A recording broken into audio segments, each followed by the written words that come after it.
All right, peoples, we are back. We are back. God damn it, Nethilez uncle's trying to stop us again. I'm not having this shit. Hello, everybody. It's your boy MM2K back with Nethilez. We were just saying, damn, man, we were hitting the stride, man. We were giving it to Microsoft. We were rocking and rolling. We really were. And they shut our shit down, but that's okay. We're back. Can't stop us. That's what Triple B's all about. All right, so to continue on the point that you made, which I think was like the highlight of the show so far, Nethos, is that you were saying how they were staying out of, that Microsoft really wasn't like operating within its lane. Yes. Kind of like how Sony did that in the PS3 generation, especially the beginning of it. Absolutely. So, I mean, could you enlighten me, like, what would possess Microsoft? Why do you think? I mean, I have my own theory, and I'll share that a little bit, but I'm very interested to hear your take on it. Why do you think Microsoft would see the failing strategy of Sony and then say, oh, shit, this is what we want to do next generation? Like, why do you think they would want to do something like that? Before I explain that, isn't it kind of funny how, like, every generation these two competitors always, like, kind of swap? They're like, yeah, you know what? That shit didn't work out for you last generation, but I'm going to play my hand in that. Exactly, yeah. You know, my theory, maybe yours is similar, but I think that maybe in the beginning of this generation, the Xbox One generation, Game Pass, all the TV shit, let's be real. Phil Spencer and team, whether it was because of Donnie D, let's be real, it was because of his era, they did put out those Xbox-type games we do like we put out Sunset Overdrive, we put out Rise, Son of Rome, we put out games, Quantum Break. They did come out, but what happened to them, Moss? They all failed. Let's be honest, they all flopped one after another, falling flat on their face. Yeah. So what did Phil do? He thought, you know what? Instead of doing this, how about we just look over next door? Let's look at like Nintendo and, you know, their bullshit success. Like their games, let's be honest, they're kiddie, they're different. They don't look like there's that much effort put into them, but they just sell like a fucking Donkey Kong platformer with the Switch right now. That shit is doing numbers. It's like, what the fuck? Yeah. It's a platformer. So I wonder if Phil and team were like, what if we just go this different direction where, you know, these games are maybe even cheaper to make, we might sell more, and at the end of the day, you know, it's all about making a profit. It's all about dollars. And as we can see with their reports, I know it isn't profit, but their revenue was over $2 billion, where you think this company was failing. They're making money hand over fist. Mm-hmm. I don't know how much is profit because, you know, you're the numbers man. You can explain that better than me in a million years. But at the end of the day, I feel like they're moving towards a strategy where maybe they don't have to put out those big Xbox-type blockbuster AAAs, and they can stick to the smaller stuff to make a quick buck. Mm-hmm. And, you know, we're going to talk about our predictions for E3 and whatever later, but what's your take? At least looking at the years of 2017 and 2018, you know, the more recent years. Yeah, you got you. Yeah, because we can go, and Nethos, you hit the nail right on the head. We can go back to 2013, but this is a completely different group. You know what I mean? This is a completely different policy right now. It's really irrelevant to what's going on. Here's my thoughts. Microsoft, even though this is a different regime, this is a much softer regime. This is a more Silicon Valley regime, where I've said this 1,000 times to anybody that follows me. They don't compete up front. They compete for patents. That's what the Silicon Valley mind state is. So we shake hands up front. We all eat crescent rolls and go to Seattle and drink our Seattle's best in front of everybody, cut ribbons and go to Pride Week and all this other. We do all that shit up front, right? And then we give speeches at UNICEF, you know, give UNICEF speeches at that. We do all that shit up front. However, behind the scenes, we're only battling for patents. What service can I get you to sign up for that I've integrated within my company and vice versa? Microsoft, deep down inside, suffers from what I want to call the GE syndrome. Okay, now just follow me here. This is what I mean by the GE syndrome. Have you noticed how GE operates? Like, GE doesn't just operate in one field. These motherfuckers make toasters, they run trains, and they also owned NBC Universal at one time. I mean, they're everywhere. What they try to do is they try to integrate themselves and slither themselves into every core of life and business. So they got a dollar trickling down from everywhere. And Microsoft has always attempted that, but they've never been that vigorous about it as they are now, I say. And they're vigorous about that because of Satya. Satya looks at everything as an like an octopus extension that far reaches everything. You know, like the way you describe my uncle, you son of a bitch. he's an octopus ass mf'er. Yeah, he's Stretch Armstrong and he's trying to reach out to everything. And it's not. We don't have to be the best, but we have to be everywhere. And that's a problem because what happens is when you try to expend yourself to stretch out everywhere, you end up wearing yourself thin. You're not heavy or bulky anywhere. And Microsoft, as far as the gaming division is concerned, because this is the Satya and Nadella strategy, they're not heavy and bulky in their approach to gaming anymore. They just want to be everywhere. They want to be where the 2.1 billion devices are. They said it themselves. That's why they're not sitting there doing things like, I know I made a big deal out of this and it really hasn't caught on yet, but I'm going to keep trying, goddammit, the little engine that could. That's why they're doing things like talking about cloud computing and 2.1 billion devices instead of explaining to me why a game like Space Hulk Deathwing is not on the Xbox One system and it's catered for that system and that audience, but it's on the PlayStation 4 for crying out loud. And I've downloaded the game. And speaking, and Tim, we referenced Tim Dog earlier. I love Tim Dog. Tim Dog is a very stand-up guy.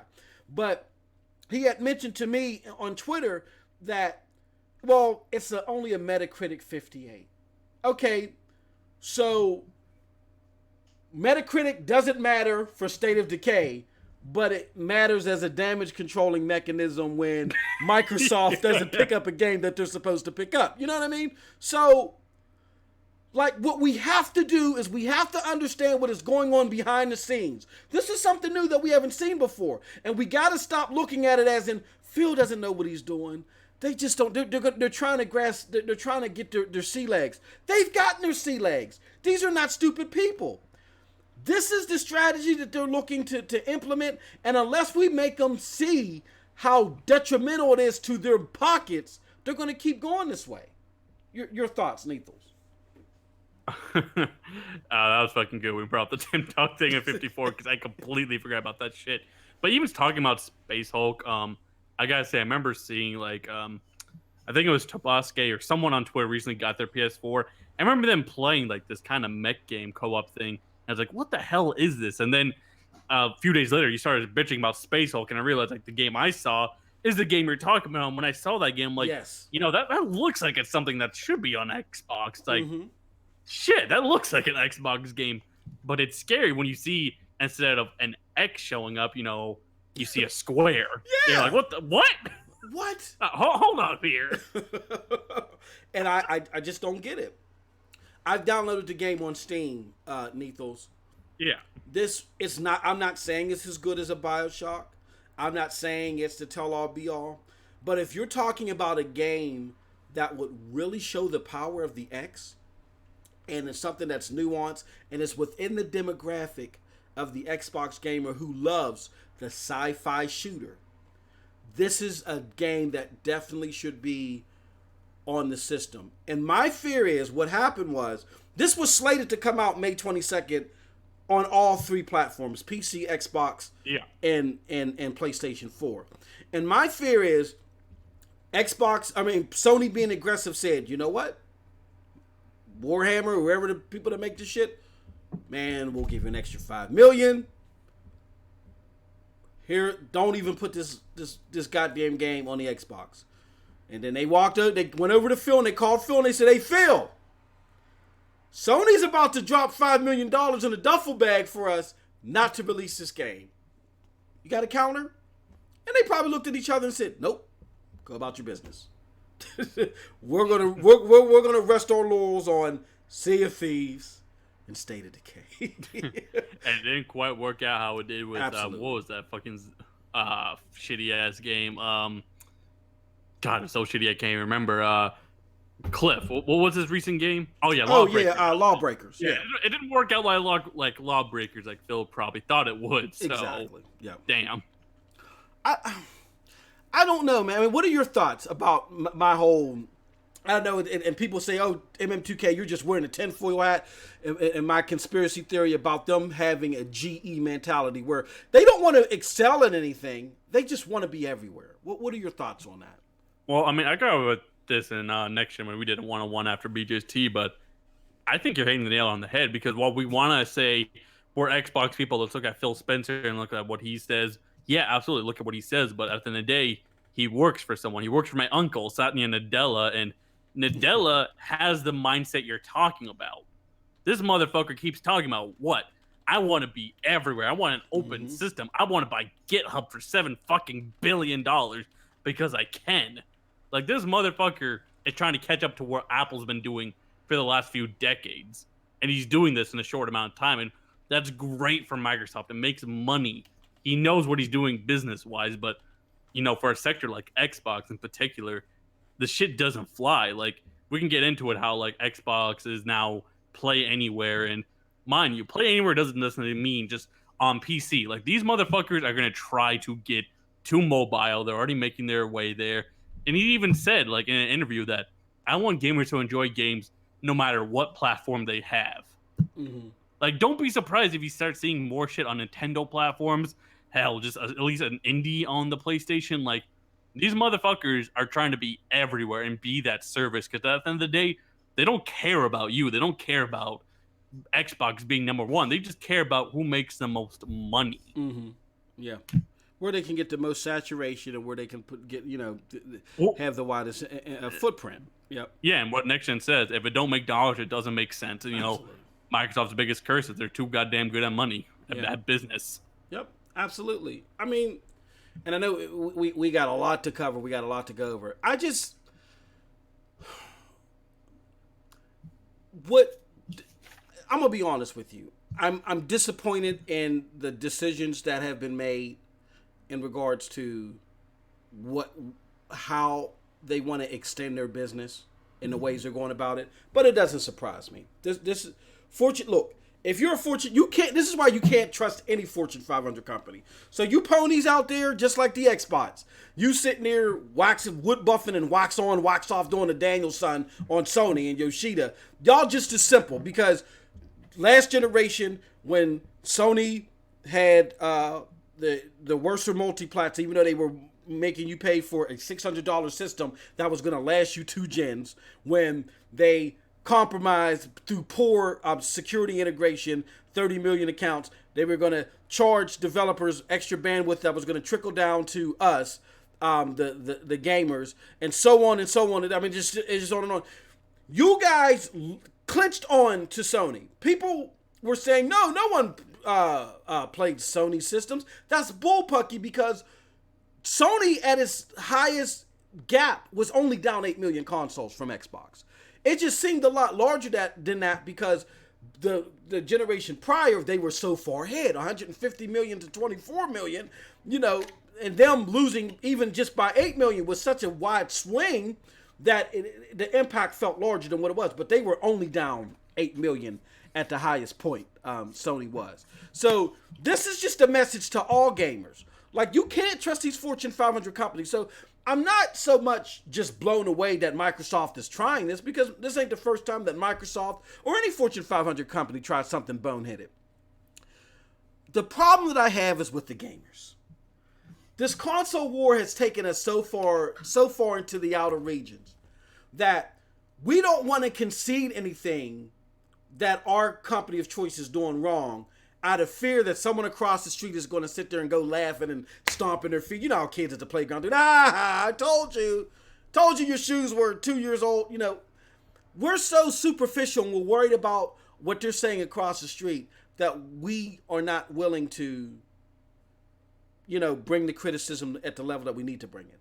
Like, again, you like what you like, but when you're saying things like, you don't want to play God of War, but Marlo Briggs is the next God of War. When you say things like that, you know what I'm saying? And I'm not trying to be mean, but when you say things like that, that is a damage control at a level that's only detrimental to our brand.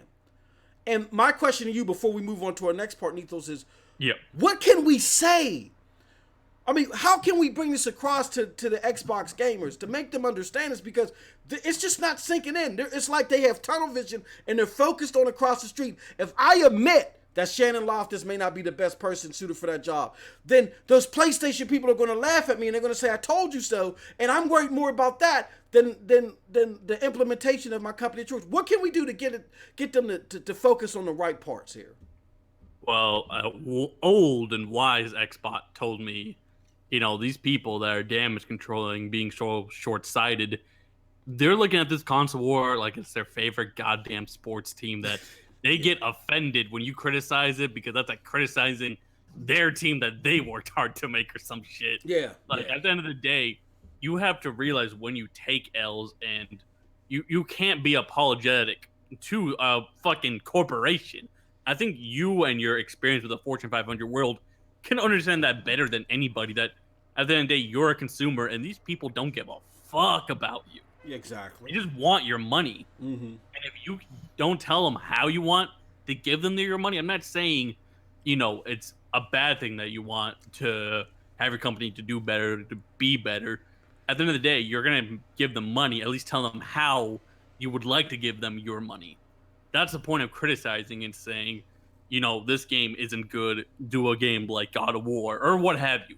Maybe not do a game like God of War, but get back to your old style, the style that I fell in love with and why I initially gave you that money. Yep. That's the point of us criticizing. I know we may go extreme saying diabetic gaming and Saturday morning cartoon games, but at the end of the day, extreme reactions happen when it's negative, and unfortunately, we have to be negative as of right now because the brand is not going in the direction we want it to be. It's not going in the direction that got it to where it was at its height. Absolutely. No. Yeah, I mean, these may be funny terms that people chuckle at: diabetic gaming, Saturday morning games, coffee shop feel, UNICEF feel. You know what I mean? These may be terms that you laugh at, but when you look at it at the end of the day, that's exactly what it is, Nethilez. It's watered down. Here goes something. You know what I mean? It's like, I don't know. In my cafeteria at work, one of the biggest pet peeves, and one day when I can disclose who this company is, I'm gonna rake these motherfuckers over the coals. I can't wait till that day. But we're the number one company in our industry. We have the largest finances, assets, whatever you want to call it. And what they do is when you go to the cafeteria, the thing that grinds my gears is these motherfuckers water down the ketchup. It's like 2/3 water and 1/3 ketchup. You know what I mean? No. And it's like, it's obvious what you're doing. Nobody's stupid. Like, don't you think there's something wrong with this? And instead, they're just saying, nope, we're going to keep doing it. We're going to keep doing it. This is what we got to do, because we're all about the money. And you don't, in that scenario, of course, Nethilez, no one gets my ketchup and says, but, this company is making X amount of $400 billion a year, and this is great, and who needs ketchup when the barbecue sauce ain't watered down? Nobody's damage controlling that shit. But I just want people to think of that same scenario, how you motherfuckers are damage controlling a Sea of Thieves. State of Decay, that even though I think State of Decay is a fine game because I played it on PC, it's not a showcase game. We have no showcase games and we're already halfway through the year of 2018. And then it's still not even a showcase game, but the game that closest would have been was Crackdown, and that shit got indefinitely delayed to fucking next year. Yeah. Yep. Like, really? Yeah, exactly. I mean, I don't know, man. I'm at the point to where, and I know I said this earlier, and people may not agree. Just fucking release Crackdown. Just get it over with. We're too focused on that. This is a prime example, and Microsoft is falling into this. Oh, we don't want anybody to say that Crackdown is going to be horrible. Look, I don't care who does this. I don't care who creates this game. You could have Santa Monica make this game and redo this game, and it's still going to get shit scores because it has a Microsoft label on it.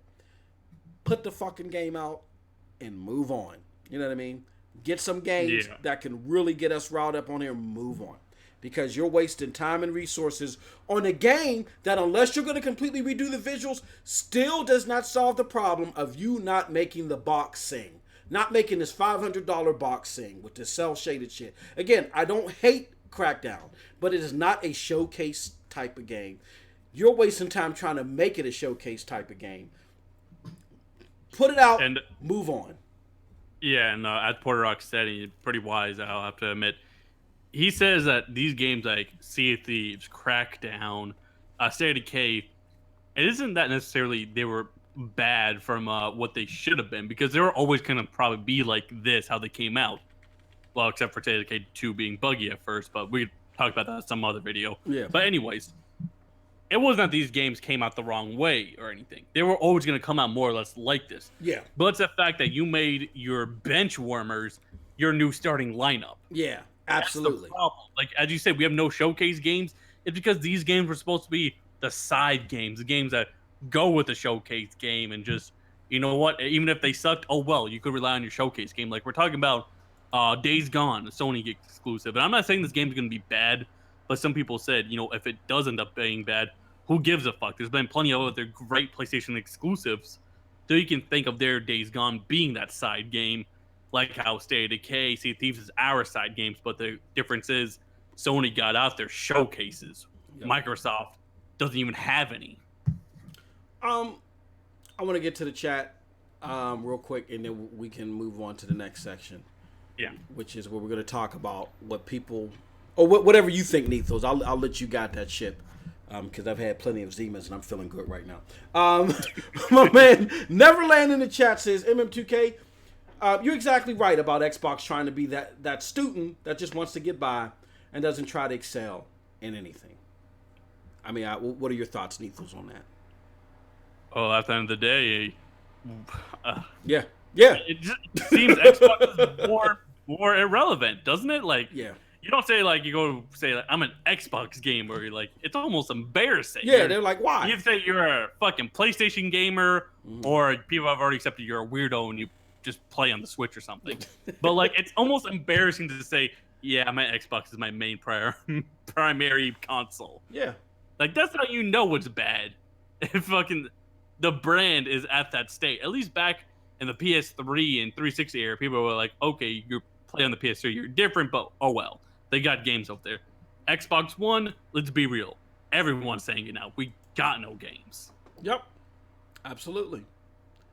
And, yeah, are there a bunch of games to play? Yeah, there's a bunch of games to play that are on both platforms. But you're always going to go for the biggest bang for your buck. And I get it. And I'm not saying that the Xbox One X or even the Xbox One S doesn't have any value. I mean, that 4K upscale on the S's is phenomenal. It's beautiful. But you got to be a graphics whore and someone that only plays multiplats to really be like, okay, you know, this is fine with me. Because the caliber of games that we're getting, regardless of what Sony's dropping. Sony, I'm just giving, and I always give this example. Like, I consider myself, when I like the prior Xbox of the Xbox of old, I considered them Ruth Chris Steakhouse. I consider Sony to be Golden Corral. You know, they might bring out 50 variations of things, and you might like one, but the other 49 all taste like cabbage, okay? But with Ruth Chris Steakhouse, you know you're getting quality, whatever. But at some point in time, if you're sitting in Ruth Chris Steakhouse, and it's taking 30 minutes to an hour and a half to 2 hours to 3 hours for your goddamn steak to come out, and you look down the hall, or look, you know, a couple of stores down, and you see everybody at Golden Corral filling up their place and eat. At some point in time, you unloosen your tie, right?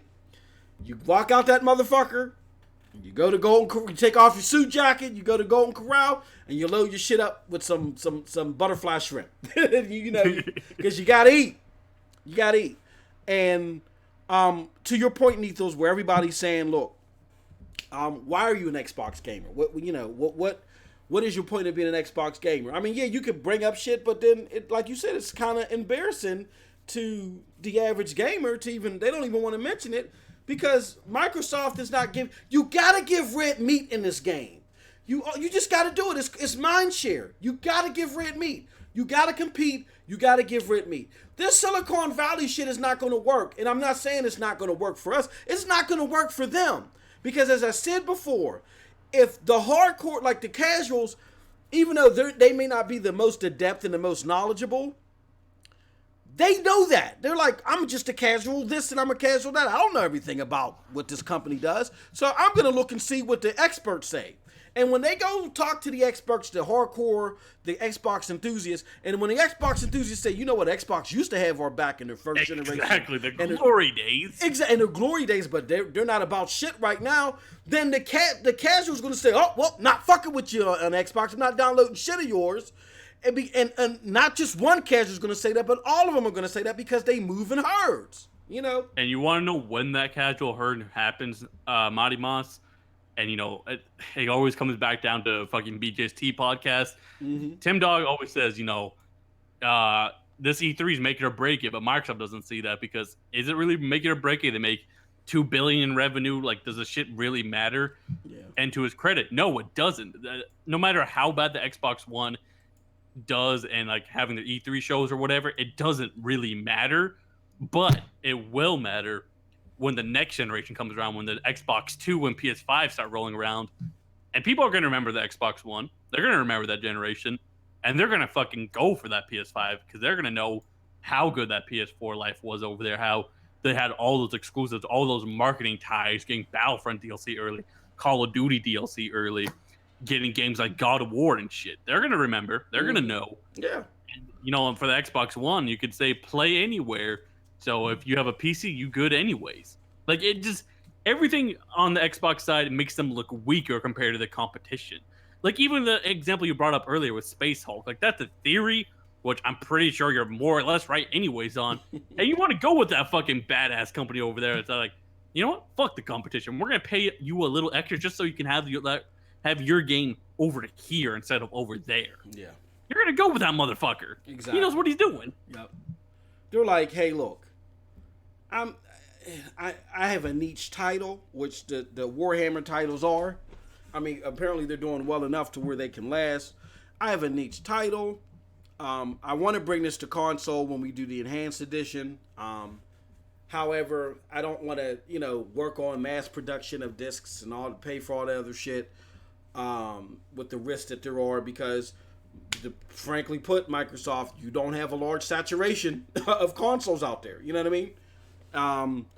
So I'm taking a risk operating with you where Sony, even though this is not the typical type of title that their fan base really jumps on, I got a chance because there's just more of them out there. And what Microsoft has to say is, hey, look, we fucked up, but we're making money. We made $2.5 billion with a B last quarter, not last year, in the gaming division. We made $2.5 billion with a B last quarter in the gaming division alone. All right, look, if Sony offered you $5 million, we're already getting our heads dinged in the press. Fuck it, we'll give you $7. Just for our fans, we'll give you $7 million. Bring your shit to our console, and then we'll also throw in an extra $3 million and advertise the shit out of this game. What the fuck is $10 million, Nethilez, to a company like Microsoft? Please. Hey, I don't want to hear, when I hear shit. You use the wrong name. It's not Microsoft. It's a budget soft. Yeah. At the end of the day, they are getting these dollars by the cheapest means imaginable. Yep. It's very interesting. Talking about coupons and shit. Now, before we move on to our next section, I'm on Twitter and I see some interesting things. And hold on, let me see. Jackoff Keegley had put something out here. Let's see if I can. I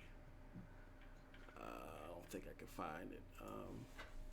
So maybe he's trying to play nice because if you notice, and I actually put Jack off instead of Geoff.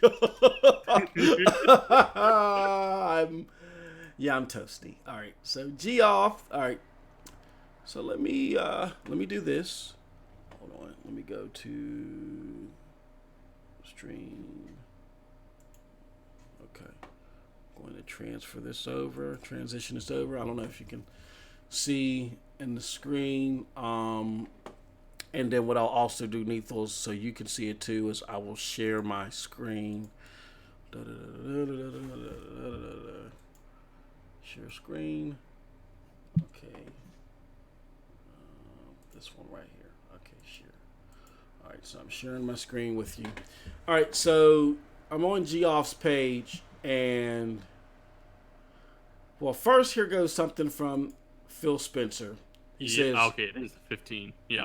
Yep. He says, just wrapped our final Xbox E3 rehearsal. Feeling great about the show. Excited to world premiere 15 games tomorrow. Much, much more. E3 2018. I don't even want to go through the comments, but Jackoff says, Xbox does have quite a few new game announcements tomorrow on stage. Good first and third party news from what I'm hearing. Some good surprises if everything holds. And a big supporter of the show, my man Mojo Blue says, well, as long as you shut the fuck up and don't leak anything, all will go well. Hey, that was a straight up scumbag move he did last year, though. I can't deny that. Yeah. But you know what? Didn't we hear from a very reliable source, somebody that's in our secret DM, or special DM? We heard from somebody. We just talked about them earlier. But didn't we hear from somebody, Nethilez, that it actually wasn't him leaking something on his own, but Microsoft actually went to him and said, here, just say this and let's just get a feel how people are going to react. Yeah, I don't know if that's necessarily true. It could be because he is a very reliable source, but at the end of the day, we can all agree that that was just a dumb move anyways. Yeah, it was dumb. It was dumb like, for him to even take that it just like put a bad taste in people's mouths because you could have put on a good presentation like, okay, so it is $500. All right. Mm-hmm. But it's the fact that you had that bad taste in your mouth and then you watching like, okay, is this shit really going to be worth that $500 now? Yep. So it was known beforehand that actually made it worse. It was like the exact opposite thing they wanted. Yeah, so it was, if that was the case, then that was one of the dumbest moves ever. But again, it wouldn't surprise me about Microsoft. And again, this is not Microsoft bash. Oh, I think Sony is great. Again, I'm renting my fucking PlayStation 4 Slim from Aaron's, okay? All right, if there's anybody out here that has shown their disdain overall for the overall brand of Sony, I think it's MM2K. But I got to give kudos where kudos is deserved. They give their fans what they want. And even though we've always talked behind the scenes about how lackluster overall this generation is, opposed to being that innovative, you know, even when you hit rough patches, every generation is not going to be super innovative and, you know, you're going to get the greatest experience. You know, every generation is not going to be like that. But still give people what they want. You know what I'm saying? Don't give them something that they don't want and then try to do all this banker babble to convince them why it's something that they want. And that's what I feel like we're getting a lot from Microsoft. So with that being said, I think it's time to move on to what we're not necessarily doing predictions, Nethilez, but what explain to the listening public what we're going to do.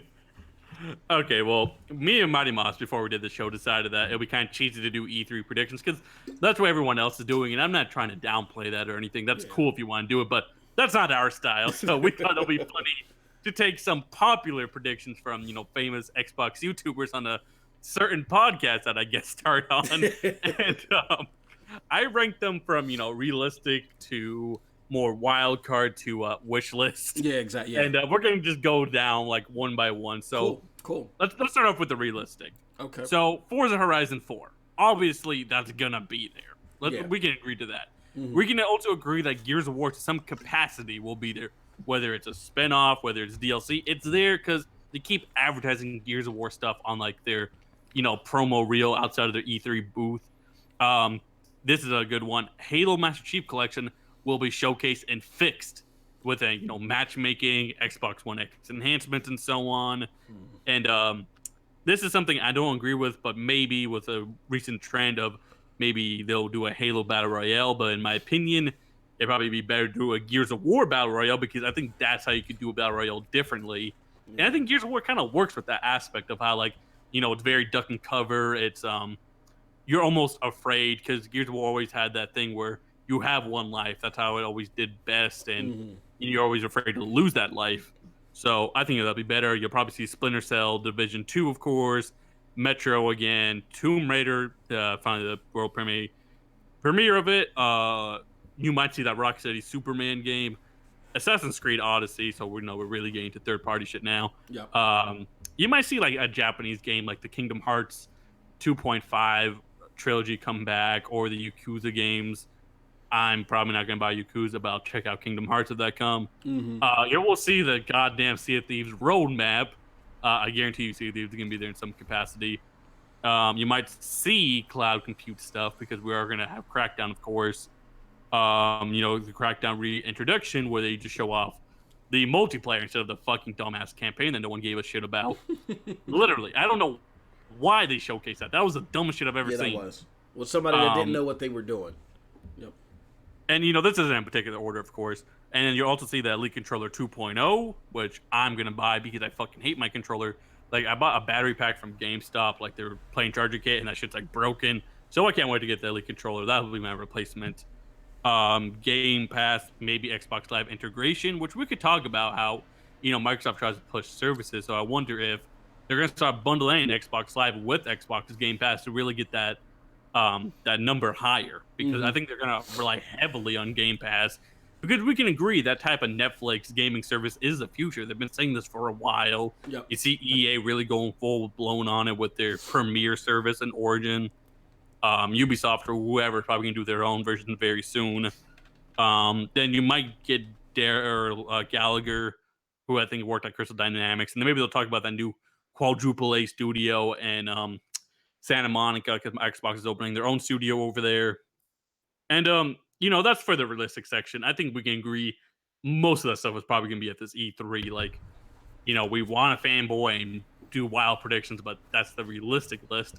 And, just naming off that, how's your, I'm just going to say, depression level from that list? I'm not even going to say, how excited are you? Because I know that list has you like, Yeah, the only thing, look, here's how I am. And again, I don't want to go all the way around the world and into the weeds, but I think what Xbox doesn't understand well enough with all their analytics and stuff is they don't understand that there are different demographics of their gaming base. Like what they'll do is they do the I forgot.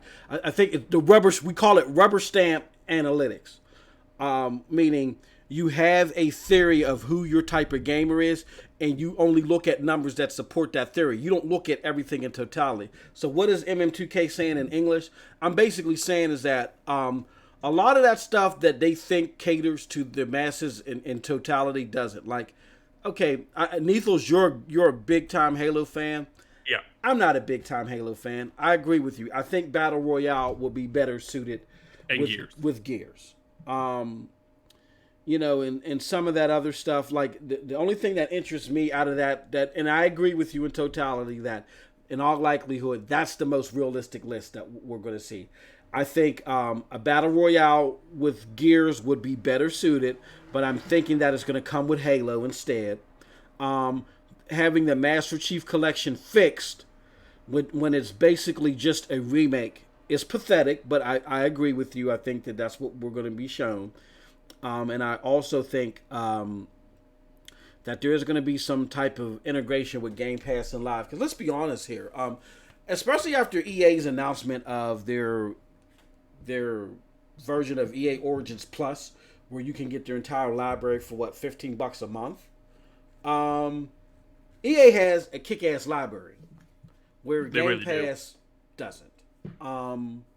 So they're going to have to up the ante big time and figure out some way. And like I was telling Z and telling you guys in Z's podcast earlier, there's too many fucking subscriptions out here. You know what I mean? Like there's just too many gaming subscriptions out here. Like I just renewed my Xbox. I just renewed Game Pass, Xbox Live, and my freaking EA Access on the Xbox alone. I did it for $90.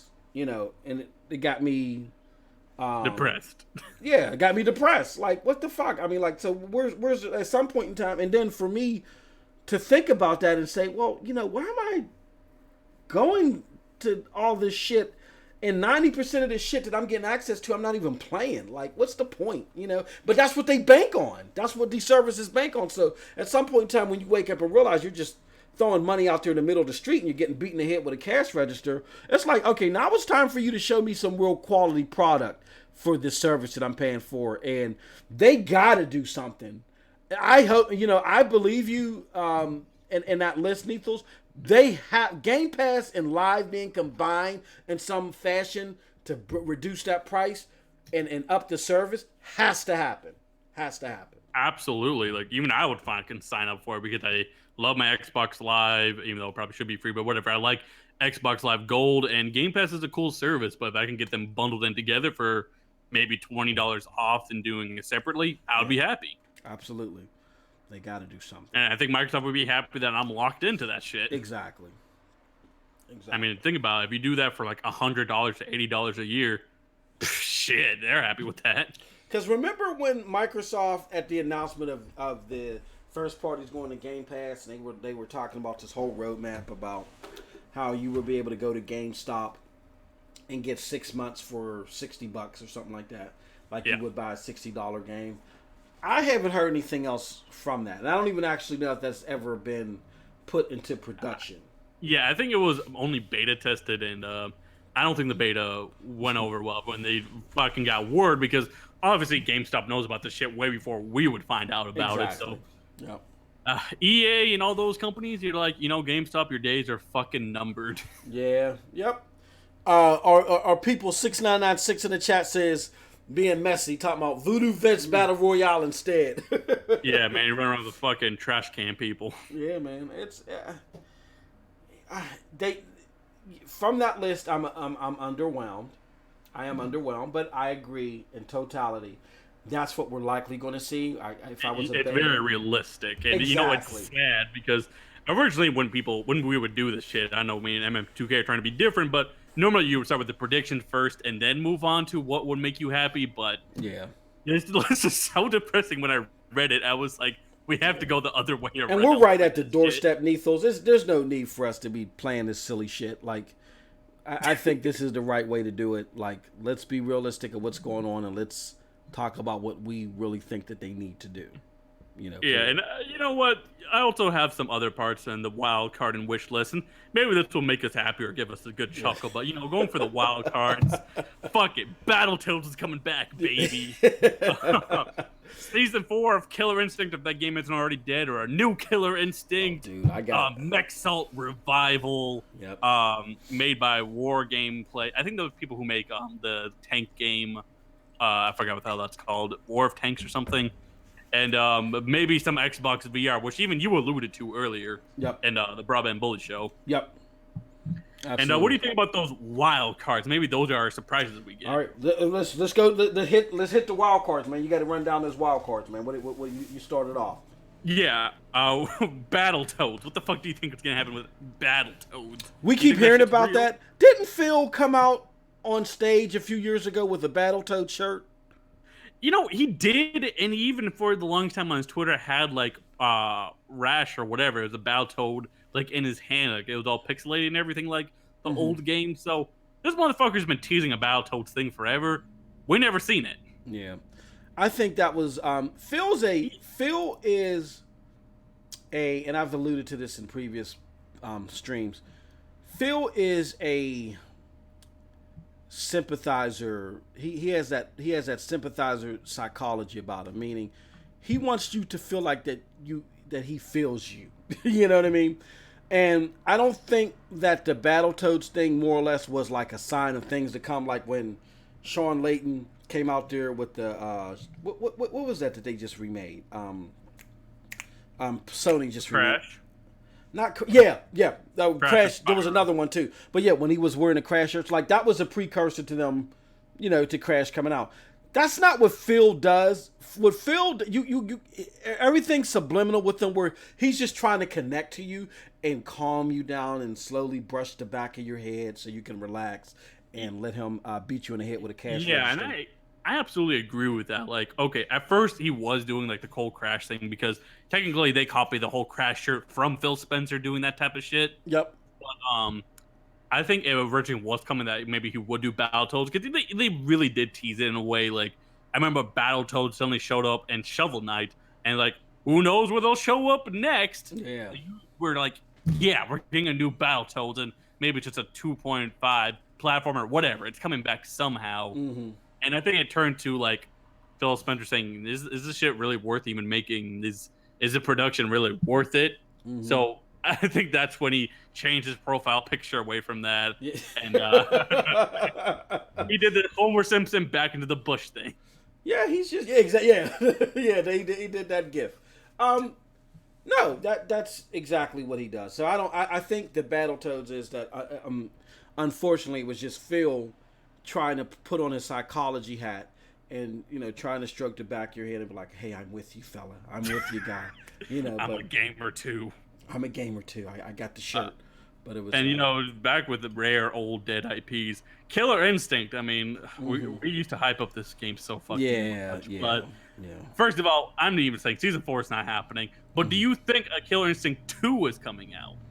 Like just a sequel? It would be fan service. I know that at the beginning of this generation, the thought of Killer Instinct grew a lot of hype. But here's where you peel back the layers and you look behind the scene. Adam Boyes, the guy that was behind the whole thing with Yoshida, this is how you trade games on the PlayStation system. Remember that shit? Yeah. I think his studio is in charge on working on the Killer Instinct title. I just don't think, as far as future, I just don't think there's much there. I don't think a 2's coming out. That's just me. Yeah, and even if they found a new team or whatever, like, is the Killer Instinct like do well enough for them to warrant a sequel? Because if it was Sony, yeah, they're gonna definitely make a sequel, even if they don't have the huge success. But Microsoft, if it doesn't make dollars, it doesn't make sense. Yeah. So are they even gonna waste the resources on it? Yeah. No, I don't think so. I mean, again, we heard that Terry Myerson was the spawn of Satan, and that he cut everything, and everything is bad because of him. Now he's gone, and we see titles that truly belong on the system, like a Space Hulk, still not being fought for. And we heard this, they've opened the checkbook. What did they open the checkbook for? And that would be great fan service to have a Killer Instinct 2. I think it would ease a lot of minds of a lot of people to say, hey, they're actually willing to throw extra money out something that's just for the benefit of the gamer. But Microsoft isn't going to do that. I'm not convinced at all that this Microsoft is going to do that at all. Yeah, and I'm glad you always say this Microsoft because, like, let's be real. We as Xbox fans, we want to say yes to all of this for the wild card thing. Yeah. But at the end of the day, you have to look at what's been going on this generation, what this team has been doing, and realistically, you cannot say they're going to do this stuff because you just don't have anything to go off it. Absolutely. Perception, Nethilez, is 9/10 of the law. That's the number one. Like, when I first started out in business, I had a mentor, and he was an arrogant son of a bitch, but he was a good mentor. And he said, look, man, perception is 9/10 of the law, man. And if you can't craft perception, then you're as good as dead in the water. And that's something that Microsoft has to understand. I get that there's media bias, but it doesn't fucking matter. It didn't matter to Steve Ballmer. He came out there every conference he could and lactated through his armpits and developers, and he got the shit done. I don't think that there's fan service for us anymore. And Killer Instinct for season 4, I don't think it's going to happen. 6996 says, dude, K-Mega sold me snake oil. He told me Killer Instinct Season 4 was coming out soon. No, 6996, just stay tuned for the rest of the show. That's all I'm going to say on that. Absolutely. Oh yeah, we got something good. Yeah, you don't want to miss this shit. Yeah, definitely. Okay, yeah, the third wild card and second to last will be Mech Assault Revival, and 2K, you're gonna have to break my heart on this because I want this shit to happen. Mm-hmm. We know it could be successful. This could be what Titanfall should have been. Just focus on the mechs. Have, you know, the customization. You can do the microtransaction bullshit, whatever, the Halo 5 model, whatever you want to do with this bullshit. And it would be fucking fire. It's all about the gameplay at the end of the day. It's that multiplayer competitive nature that we've been wanting. Yep. An old Xbox franchise can bring back that fan service. But realistically, do you think there's any chance for Mech Assault? I think there's a 15% chance. Here's why. Again, hate to be Debbie Downer. What we got to realize is that Phil is not hardcore. Okay. Phil is, he's a PC guy, but he's not the PC guy of the BioShock PC or the Elder Scrolls PC. He is the Sea of Thieves PC. Like, I try to tell people all the time, Sea of Thieves has a big following on PC. My son is a PC gamer, and I can't get this motherfucker to shut up about Sea of Thieves. Like, dude, shut the hell up. Big ups to another podcast, Digital Logic PC Gaming, for all you PC gamers out there. I recently got wind of this podcast, and they're very big. They're a very big PC gaming podcast. Man, Nethilez, you would be shocked at the PC gamers that love Sea of Thieves. So where am I going with this? That we got to understand that things live and die off the pen of Phil Spencer. He's a voodoo Vince, just connect to the world type of guy. I truly think that a game like Mech Assault, which I totally agree with you, that would be so fire, and that would be another pump in the adrenaline that Microsoft would need. The worst part is, all of it makes sense. You can do the microtransaction, the free DLC route, game as a service. Yes. But realistically, it's 15%, like you said. I don't think there's a real good chance of Mech Assault returning. Because it's too hardcore for him to absorb. He can't look. I mean, look, and again, I hate to be, but I'm going to do this. This is my campaign. I truly think that the reason why he didn't fight for Space Hulk is because he said, I don't see a lot of people. This is too dark. This is too hardcore. This is not going to make a lot of money for us. Like when Crap and Mooch, and big ups to Crap and Mooch. I know they get a lot of shit. You know what I'm saying? And I may not agree with everything that they say, but you know that's here and there. I mean, we're not assembly belt. We're not all supposed to agree. But big ups to them for bagging that interview with the guy from Sea of Thieves. I can't remember his name. Craig Duncan. Yeah, Craig. Yeah, but when he came on there, he said he gave us a look at the playbook. He said, look, Microsoft, when we talked to them, they were all about us making games that are not that detailed or not like the God of War because they're easily passable to different devices. And I don't think that Phil Spencer looks at a Mech Assault or looks at a Space Hulk, games that are detailed, like that are hardcore and gritty, and says, you know what, that's passable on the phone or on the tablet. You know what I'm saying? It's not smooth enough. It's not squishy enough for me. And that's why I say there's a 15% chance. Yes, will the microtransactions and everything be there? But I just don't think he can relate to it. So I'll only give it I only give it the 15% chance because if somebody's in his ear enough, I think he can see where the dollar signs could be with this. But again, I don't think his heart is in gritty type of games, period. Yeah, and, you know, a dark thought popped in my mind when you were going over that great fucking segment you had there. You want to know what's kind of spooky? Phil Spencer has been kind of a fan of RTS games as of late, and I always thought maybe that's just his preference or whatever, but when you brought up that Craig Duncan talking about how these games are more easily accessible on multiple platforms and they're not so detailed. Yes. You can do a Mech Assault, but what if Mech Assault was an RTS? Yeah. That's easy to transport to a mobile device like we saw today with Command and Conquer. Yeah. Like, maybe the reason why this motherfucker's been interesting in RTSs and all that is like, what if I can get this motherfucker, or at least a light version, on mobile? Yeah. And how much cash could I rack in that way? Nethilez, it's funny that you say that. This is crazy. We got to do a lot. Hey, look. I know we got to do a lot more of these podcasts, man. We will. I am telling you guys right now, there's more Nethilez and MM2K to come. We'll come up with a name and everything. Exactly. We have to. Eminem, who knows? You you hit the nail right on the head because I keep bringing it up, and I'm going to do it. This is my campaign. They passed on Space Hulk Deathwing, the first-person gritty shooter that has like Bioshock type of element that's gritty and is a little bit more hardcore, and they got the Space Hulk tactical RPG type game or it's a strategy game. They went for that shit. So yeah, there is a reason why Phil Spencer, like you said, is on the strategy games because again, to him, it's more marketable to the casual class. And we just look, man, I don't have anything, I don't know, Lethals, and you can follow, but I don't have anything against them going for that market.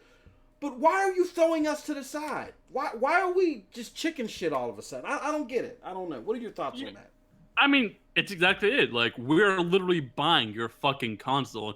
You know, when I buy a dedicated device to play your games, you know, literally a dedicated device for that type of shit, I expect that I'm one of the first class people you're treating that, you know, the Xbox is the red carpet to these phenomenal games, but it almost looks like they're trying to cater to the PC crowd. Like, we're going to do optimizations to make your Xbox games run smoother on the PC, and we're bringing these light versions to mobile, and you know, Xbox consumers, we're not going to change much. You're going to still even pay for Xbox Live, but you know, the PC gets it for free. The Nintendo Switch people on crossplay will get it for free.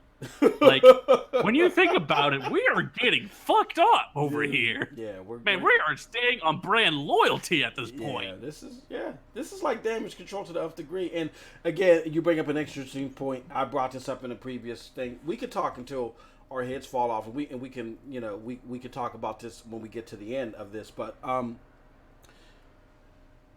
they're laughing at us as long as we're still buying Xbox. Like I just said, I just spent $90 on a combination of Xbox Live, Game Pass, and EA Access. As long as I'm still doing that and I'm talking shit, Phil doesn't give a fuck about what I think. Cause I'm still giving them money. It's like a knee-jerk reaction. Oh, I gotta renew that Game Pass. You know what I mean?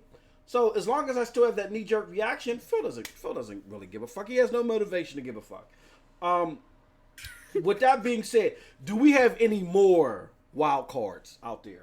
We do have one more wild card, but before I get to that last one, I gotta go back to the wise old Xbox Next Gen 720, and he says, like, you know, if Phil Spencer would represent Xbox, you know, Yoshida representing PlayStation, and they're in a race, you know, Yoshida might go full on, like, go hard and pause. He's gonna go the extra mile and beat Phil Spencer in the race, right? And Phil Spencer's like, "It's cool that you beat me in the race, but let me make your trophy, man." Exactly. Yeah. And here goes the trophy, and we made it. You know, and you know, exactly. Good game. Let's shake hands on that. Yeah, exactly. That's what I mean. I'm going to before we go into that next part. Well, no, I'll wait on that because I kind of touched on why I became a free agent, but I think it's probably better for me to. Absolutely, we'll save that for the finale and maybe how we can get you away from being a free agent, which I don't think will happen. But the last one, this is basically already going to be done. But Xbox VR, do you think it's going to happen? You said you're getting some hints about it, maybe. Yeah, I have a. I don't know. I say my source. This source isn't my GameStop source. My GameStop source is dead on. This is a guy that I've been talking to right when I first started content creation, and he works at the Windows Store, and he does little local tournaments for Xbox and stuff like that. He had alluded to me that this is the year that he thinks Microsoft is really going to not just say, "Oh, our machine is VR ready," but here's our dip into VR. And we already know that they got the AR VR headsets, but this is the year that they're supposedly going to advertise and really start the trend towards AR VR. Here's another thing too, which a lot of people don't realize. In 2017, this is how confident Microsoft was, but this is our Silicon Valley mind state.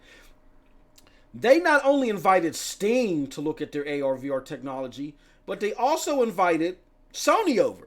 Sony came over and came and viewed the AR VR technology. So you would hope that they're not that dumb and they gave them early access to shit before they got everything patented and everything. Like, they were really, like, ready to ship this thing out before they did that. So, with that being said, I'm in the camp of, I think there's a 40 to 45% chance that we're going to see some type of VR being showcased from Microsoft tomorrow. Yeah, and you know, I do agree there could be VR, but I'm just hesitant on them bringing it over to the Xbox One necessarily because I think they're afraid of the base models not being able to run it well and left behind thing. But we do know they talk about PC gaming, so of course it can be like these headsets are ready and wireless for your PC gaming experience. Yeah. I imagine something like that would go down, but you know what? We're done with the wild cards. A little more fun than I thought they would be. But let's get towards the wish list. So there's some realistic stuff in here. My apologies, but I'll try to go only to the wish list part. So, of course, there's a Crackdown multiplayer. We discussed that. That's very realistic. But how about there's going to be many Japanese titles on the Xbox stage? What do you think about that? There's been a lot of talk about that. Here's the thing, and again, I'm not geopolitically predisposed to hating Japanese. I'm not. I just, the majority of the titles, because I'm an RPG fanatic. I love RPGs.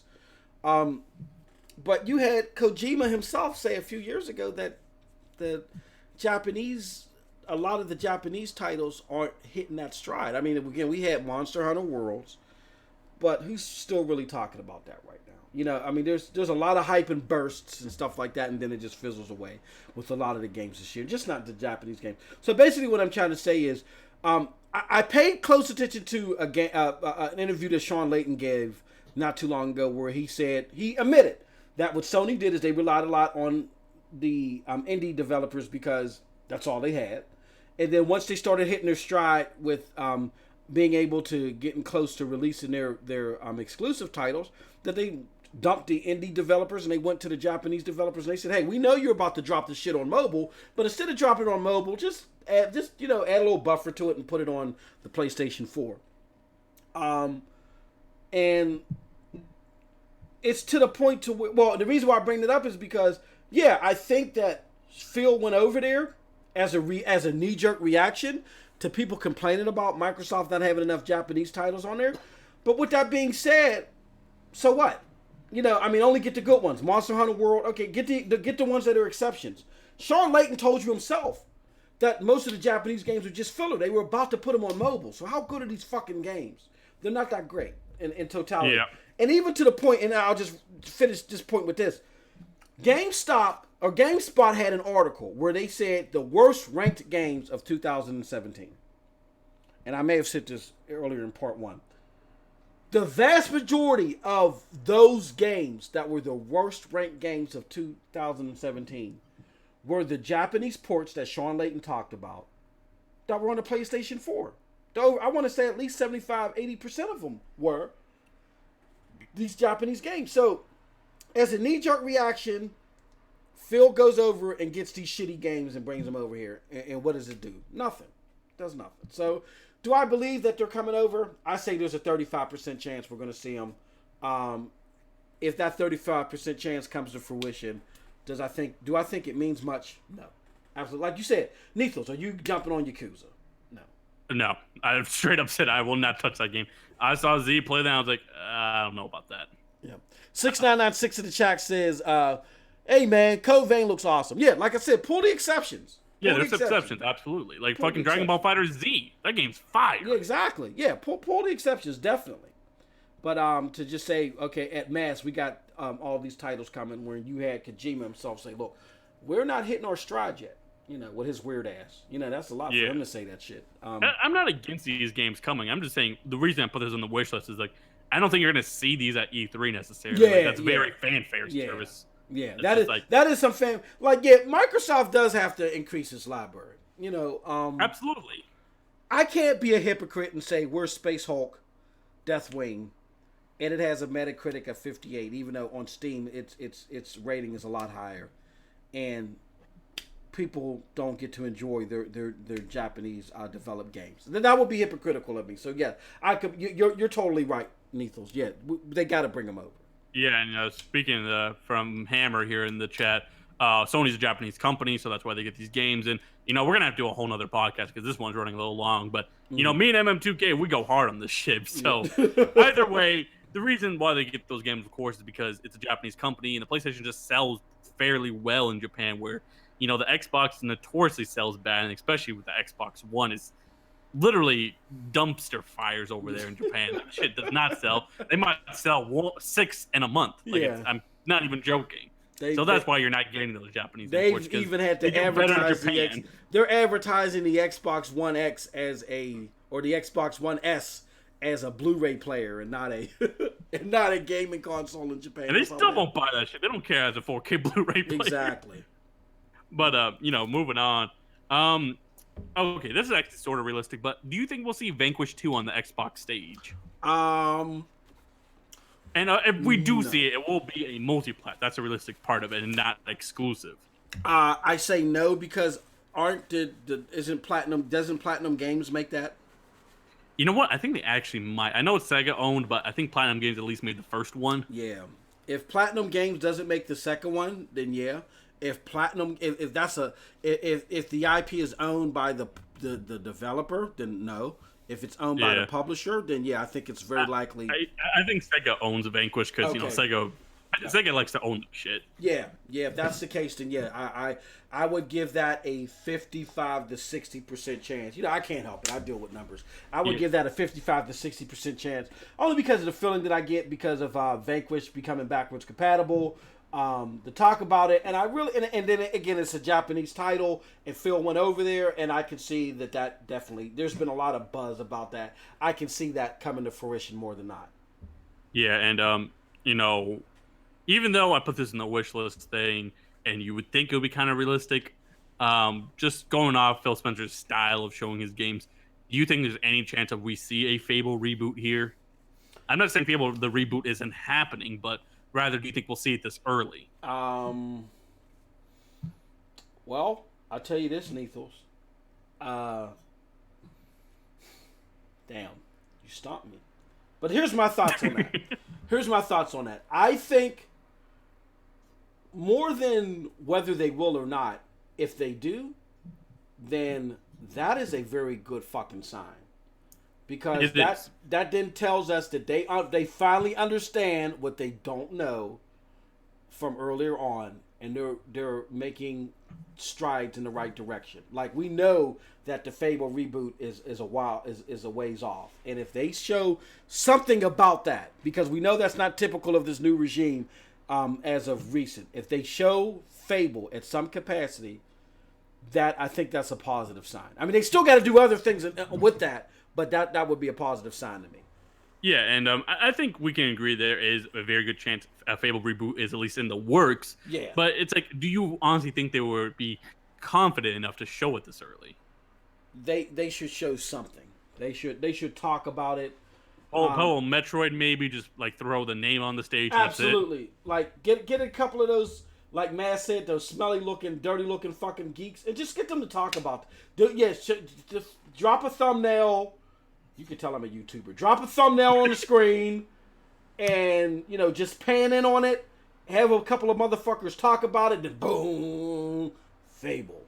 That's it.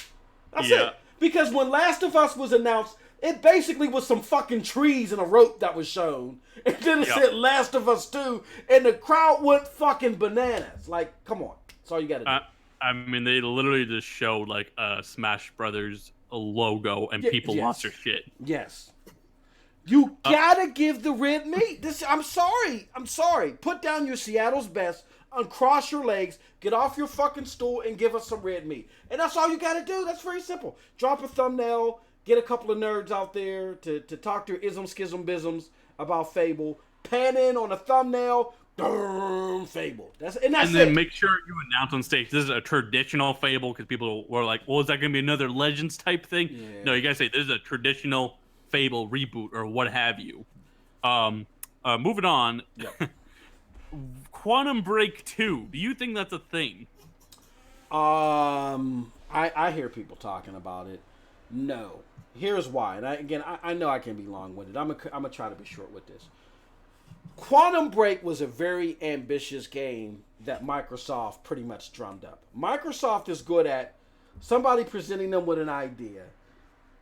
Excuse me, them putting up some guardrails around that idea, and then they just say, "On your march, get set, go," and the developer just does this thing with the guardrails around it, and that's how Mass Effect, that's how BioShock was created. Quantum Break had too much Microsoft intervention in it, and they thought too big about it. And here's what they didn't realize: that Remedy, they make good games, but they don't make good big games. They make good games that are like subtle in their genius. You know what I'm saying? They're very like fucking. What was Alan Wake was a game that you killed shadows with a fucking flashlight. There was nothing triple A sci-fi fucking Dead Space about that game. It was very. It was dramatic. It had dramatic elements to it.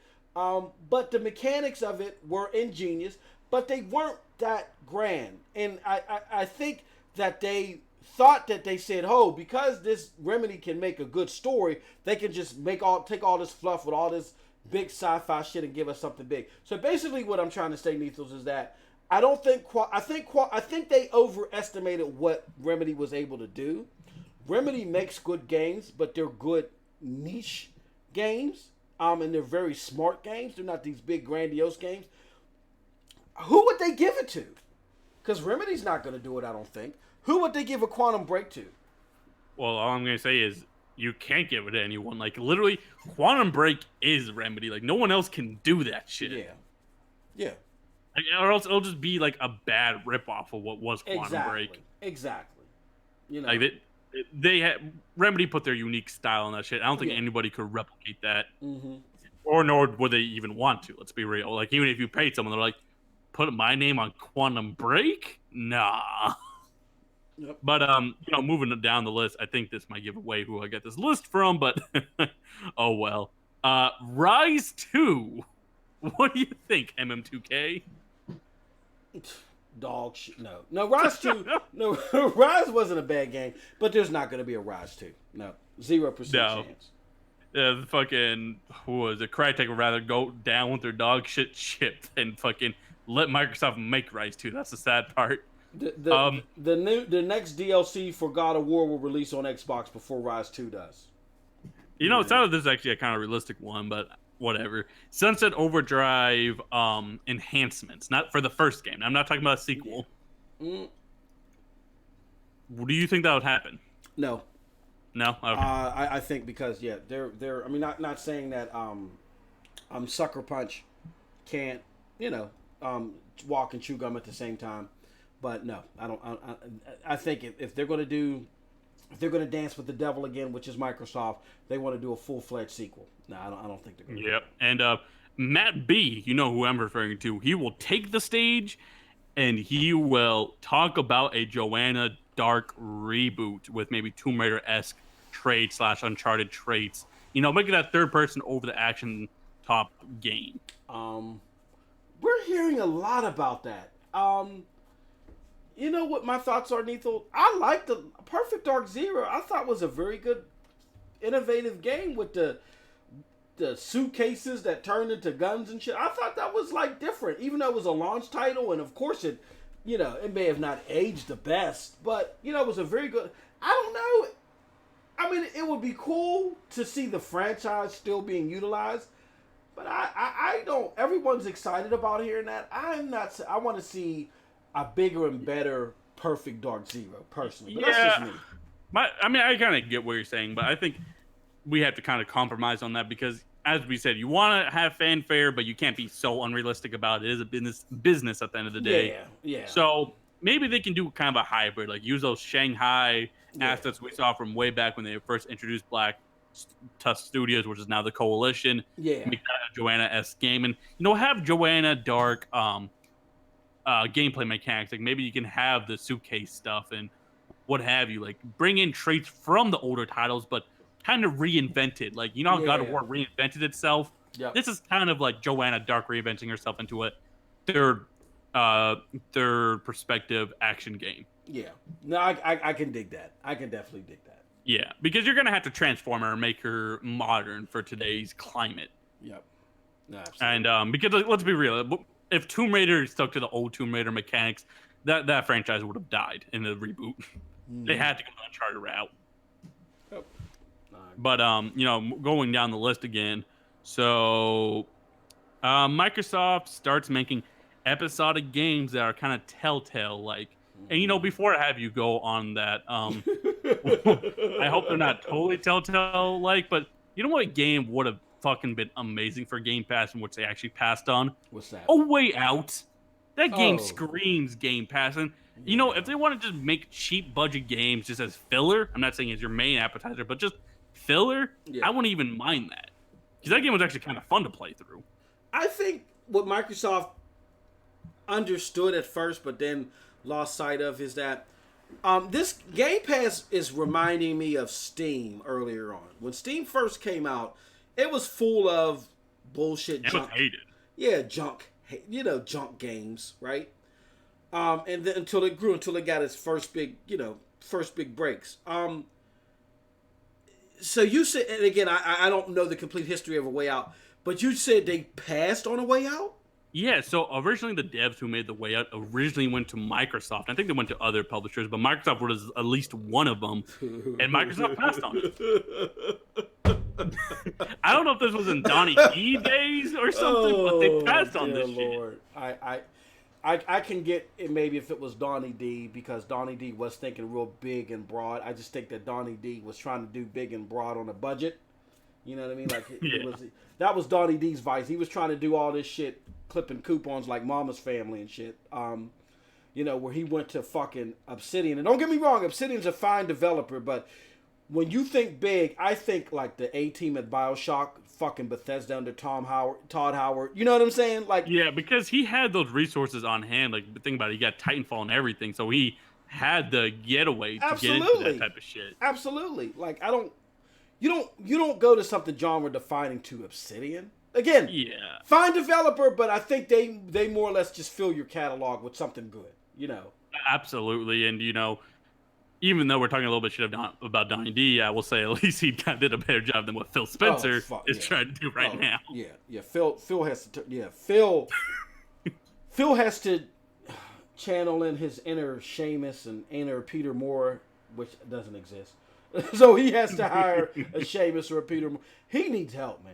He just doesn't fucking get it. He's a motherfucker that only knows a little bit of Spanish stuck in the middle of Japan. He does not get it, dude. And he needs help. And I don't know, and Matt Booty, I don't know if his resume is enough to fill in the gap of the shit that Phil doesn't understand.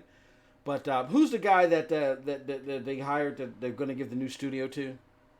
Dale Dagener or something like that. Yeah, I don't know if this guy from Crystal Dynamics.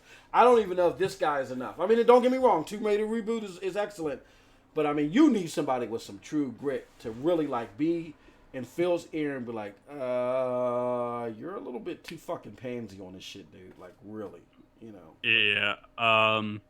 We'll probably see some more Ashton. I don't give a shit. Indies do not belong in the big stage, in my opinion. Yeah. And, okay, I don't even know how you're going to react to this. You might get a big chuckle. You might almost get offended. But their big way of ending the show, the last big game, like last year was Anthem. Mm-hmm. They're going to end the show with one of two games. It's either going to be Blue Dragon or Jade Empire Revived. If they do it with any of those games, and before you continue, I want to remind the audience he likes those games. Well, I know he likes Jade Empire. I don't know about Blue Dragon, but he's looking at it from a realistic eye set. Yeah, I am. Yeah, like Jade Empire I liked, but we need something new.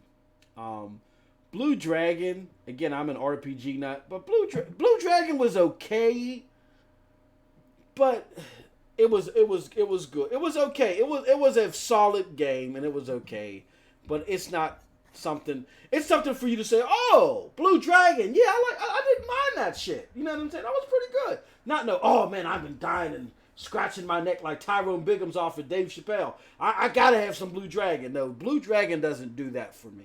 I feel like a Blue Dragon announcement will kind of be like the Phantom Dust announcement. Like, absolutely. Oh, that was a game? Yes. Nethilez, you hit it right, the nail right on the head. Abso-freaking-lutely. Yeah. What if they bring in Blue Dragon with the original assets? Yeah, like no. What if they start off with the remake and everything, and then it converts to the original assets? Like, oh dear Lord! Oh, only Microsoft. That was worse than Phantom Dust. Originally, they were talking about doing a remake, and then it became that. Yeah, that's so Microsoft. No. So Microsoft. And I actually missed one realistic thing, and I think we gotta address this before we get out of here.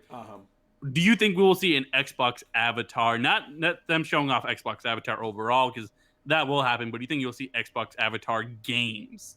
Whether it be kart racing, maybe a weird-ass battle royale thing, a cartoony style, like a rip-off of Fortnite. What do you think? I think that would... I mean, to scratch that itch of them reaching out to the casual, I think that would be a smart move. I'm not against... I mean, would I jump all over that shit? No. I mean, it might even disgust you on stage, but just think about how they could transport that to mobile gaming and everything. Absolutely. That would work. And that would be something that I could... Look, I can go to a restaurant and look at the menu and not expect everything on the menu to be tasty. You know what I'm saying? But as long as I know that there's tasty shit for me and they're willing to appease me in some shape, form, or fashion, you can have half of the menu full of shit that I say, I don't really care about that. That's fine. So this avatar thing would make good sense. Like you said, it will be very marketable. It's, it's not super detailed. It's something they can put on cell phone. That's fine. Just have some things on the menu for me too. And this wouldn't be a thing for me, but I could see where it could bring it could be very lucrative for them. All right, and wrapping up our E3 predictions recap from a certain show. That's a fact. Yes,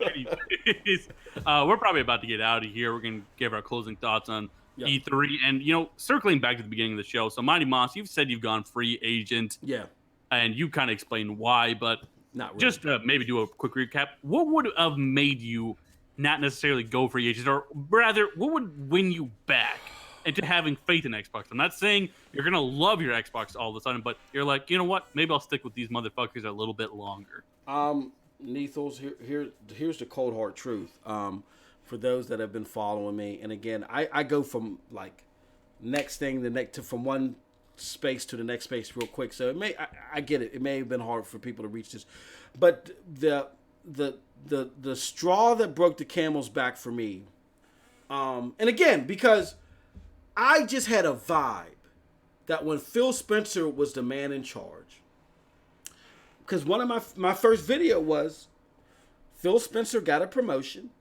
and I'm not celebrating, because I could tell some of his yes man ways that were being exhibited before that really concerned me, and he just didn't seem like he was hardcore enough or gritty enough to really appease the demographic like me. Like I'm not a big Halo fan, but I do like the sci-fi shooter. You know what I mean? And I think he was rubber stamping the analytics, and he was looking over people like me. So with that being said, fast forward to what really changed my mind and made me a free agent. When I saw that motherfucker on stage at DICE, and I saw this courtesy of one of our favorite ponies, Porter Rock. When I saw that fucking image of Uncharted 4 behind Phil Spencer, and then that you thought would have been even Photoshop, like you I didn't thought, believe the motherfucker. I said, man, Porter Rock that hooked up with Morgana, they're on their bullshit again, man. Fuck them, man. What is why are they doing? This is unbelievable. And when I actually pulled up that DICE conference and I saw that Jordan crying meme face, dude. Yeah, I did. I fell in the corner, the falling Jordan cry meme where he falls in the corner and shit. That shocked me. That really oh my god, me. MM2K was pulling that LeBron James when he was looking at Junior over there. Like, what the fuck? like what the? I Yeah, Phil Spencer's looking back at me. I thought mentioning Uncharted would be a good thing. No. No. Yeah, that spoke wonders to me. Because there were so many things that were happening, like as far as the Xbox One X marketing. Like the reason why I run Scram Punks is because it's a diversity of me being a little bit more into the nitty gritty of things and giving you the business aspect, and TRS being, I don't want to say he's a casual gamer, but he is just a straight up gamer. He's not into the nitty gritty of the shit. He's not wrapped up in the community or anything. Exactly. He just plays his games. And he ignores all this shit. Yeah, and he ignores all this background shit. He's just looking for the games. So when somebody like TRS that he plays way more games than I do. I do the research, but he plays way more games than I do. And TRS, if you're listening, you better start fucking streaming these games. But he plays way more games than I do. And for him to sit there and say to me one day, MM2K, what the fuck does the Xbox One X do? Months after the motherfucker was released. That is a failure on Microsoft's part. So when I start seeing the failure in the marketing and them saying people don't watch TV anymore and all that dumb shit, I was like, something just ain't right. It's like they're really not trying to ruffle Sony's feathers. And then when I was like, but no, maybe it's just me. Maybe he's just soft. And maybe he doesn't know how to throw a stiff punch. But maybe he's trying to fight, but his game is just a little bit off. But when I saw him on stage talking about capping off each point with a Sony game, then that told it to me. It's like, they're not competing. They have the GE syndrome. And because they have the GE syndrome, they don't have that hunger to really provide us the best. Everybody from Seamus to Peter Moore to even Sweaty Steve Ballmer, they wanted to decimate Sony because Sony was on top. And that was the hunger that provided their ability to discover games like Mass Effect, BioShock, Jade Empire, Knights of the Old Republic. Can you imagine how much money that cost them? That's a Star Wars game. Can you imagine how much that cost them to get that in their lab and not on the PlayStation? That's a hunger that can only survive if you want to win. Not just be there, but you want to win. So when I saw that changed my mind. And I can't go to bat 100% for a company that doesn't want to win. They just want to be there. And hopefully Phil sees the importance of wanting to win, and he'll present that at E3 tomorrow, or 11 minutes from tomorrow. But if not, then I don't know, man. I don't know. I gotta see some hardcore games. I gotta see some games with some grit. And I gotta see that Phil Spencer is willing to at least show a pipeline, can't go beyond a year or 18 months. You gotta show us your roadmap. And if they do that, I'll jump back aboard. If not, then I got some difficult decisions to make, period. Yeah, and you really hit the nail on the head. And one of my, shameless plug in here, but one of my better videos I put out on my dog shit channel, I said, I don't expect Microsoft to come out here and suddenly win this console generation. That shit is over. Mm-hmm. I don't expect them to do anything like that, but I just want them to go out there and just look like they're trying to compete, that they want your money and they will invest to get your money the right way. Like, I'm sick of them using these cheap tactics, using these super lucky tales, putting out games like Sea of Thieves without any other big stellar games to go along with them. Like, this isn't the answer. Absolutely. It's simply not the answer for Xbox consumers. Maybe if we were Nintendo consumers, maybe we would be happy, but we're Xbox consumers. Yep. We like a certain type of game, and you're just simply not providing us with that type of game. As people always say, they're catering to the other people at the dance rather than the person that, asked them out. Yeah. That took them to the dance. Absolutely.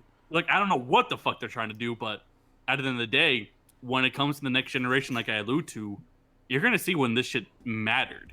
Mm-hmm. Like, even if you put on a hell of a show, there is a chance that Sony could put out nothing in the beginning of the generation like they usually do, and you put on one hell of a show, and people just go with Sony anyway, just knowing that you're going to put out everything in the beginning of the generation, Microsoft, and then you're going to just stop.